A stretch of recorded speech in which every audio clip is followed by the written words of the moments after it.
পিকামণি, এই যে আমার পিকামণি, আমার সোনামণি পিকা। ও বাবা, পিকা পাত্তা দিচ্ছে না, ঘুম এসে গেছো? ও পিকা, পিকা, ও পিকা গভীর ঘুম গিয়েছে। এই যে আপনাদের পিকাচু, সে সুস্থ স্বাভাবিক আছে আলহামদুলিল্লাহ, কিন্তু সে শুকিয়ে গেছে, কিউট বডিটা শুকিয়ে গেছে একদম। পিকামণি কিউট করে ঘুমাচ্ছে। এই যে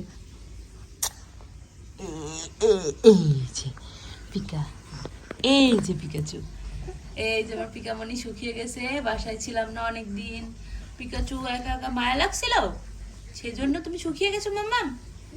পিকামণি, আমার সোনামণি, লক্ষ্মী পুতুস, এই যে পিকা, এই যে। তুমি কি করছো সোহাইরামণি, লাফাচ্ছ কেন? সোহাই